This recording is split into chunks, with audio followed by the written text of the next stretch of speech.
پچھلے جتنے دکاندار ہیں میں ان کے پاس گئی ہوں، وہ تو 2 دنوں سے دلا کے نہیں کر رہے تھے، واہ واہ تو مجھے 7 درہم دے رہا ہے۔ وہ کہتا ہے اس کی قیمت 7 درہم ہے۔ اس نے کہا کہ میری ضرورت صرف 3 درہم کی تھی، میں نے قرض دینا تھا کسی کو، میں ان دکانداروں کی منتیں کرتی رہی کہ میرے کو ڈاکٹر 3 درہم سے دو میرا قرضہ لاتے جائے، لیکن وہ 2 درہم سے آگے نہیں آتے، تو بندہ کی شاید ہے، تو 7 درہم دے دیا۔ واہ واہ واہ اب اس نے اسے 7 درہم دیے، وہ خاتون چلی گئی۔ مولا نے اسے مخاطب ہو کے فرمایا اگر تو اس مومن جیسا ہو جائے تو تجھے عمل کرنے کی ضرورت نہیں، میں خود تیری ملاقات کے لیے آیا کرتا صاحب الزمان ہر دم ہوئی امان۔ کیا کرے کیا بات ہے، واہ واہ واہ اسے ملتا جلتا واقعہ آج کل آغا سیستانی کی تکلیف بڑا ڈھیر ساری ہوئی ہے۔ سیستانی صاحب کے والد کا واقعہ، یہ وہ ماڑی انڈس والا مولوی افتخار میں کوئی نہیں، اس نے اپنے رسالے میں یہ واقعہ چھاپا ہے، میاں والی نے میاں والی میں بالکل اچھی ہاں جی۔ جی اچھی اس کے رسالے کا نام چونکہ پاک معصومہ کے نام سے ہے، اس لیے میں نام نہیں لے رہا، شام کے ملکہ شام کے نام یہ اچھی ہے، ٹھیک ہے نا؟ میں دیکھتا ہوں جب کچھ کیا کریں۔ وہ آغا سیستانی کے والد شہنشاہ زمانہ تھے، غالباً باقر نام تھا، باقر سیستانی۔ انہوں نے بھی شہنشاہ زمانہ کی ملاقات کے لیے نا عمل کرنا شروع کیا۔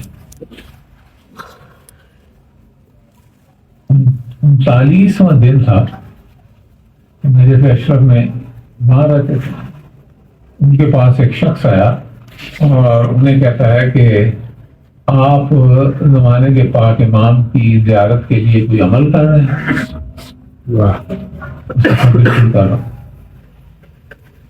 تو وہ کہتا ہے شہر سے زمانہ اس وقت شہر سے باہر ایک گھر میں موجود ہے، چلو آؤ میں تمہاری ملاقات کروا دیتا ہوں۔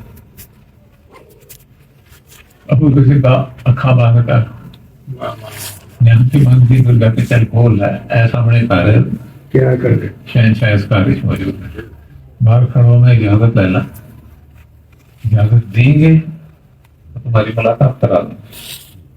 اب جس شہنشاہ نے بلایا ہے انہیں اجازت تو نہیں دینی ہے، لیکن بلانا ہے نا اس کا کام ہے پروٹوکول پوری کی۔ کیا کرے اندر گیا، مالک نے اسے یاد فرمایا، اندر وہ سیستانی صاحب کا والد اندر چلا گیا، وہاں ایک میت پڑی ہوئی تھی، غسل و کفن دے کے اس کے اوپر چادر تھی اور اس کو بالکل ایک تابوت کی شکل بند۔ شہنشاہ لجپال نے سیستانی صاحب کے والد کو فرمایا اگر تم اس خاتون جیسے ہو جاتے تو تمہیں عمل کرنے کی ضرورت نہیں تھی، میں خود تمہاری ملاقات کے لیے آیا۔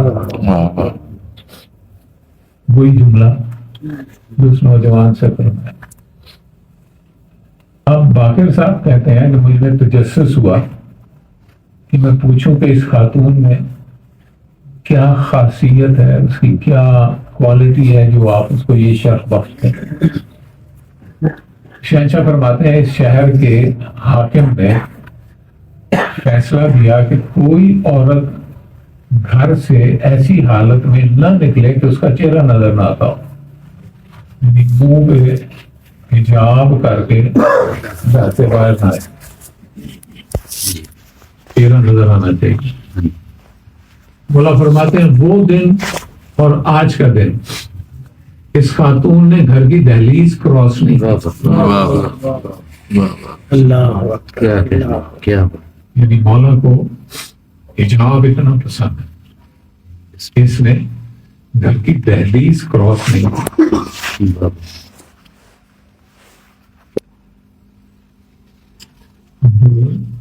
ٹائم خطرناک ہو گیا، بس ایک واقعہ اور سنا دیتا ہوں۔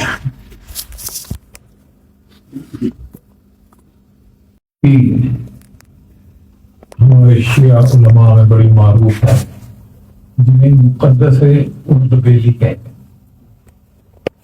ہیں۔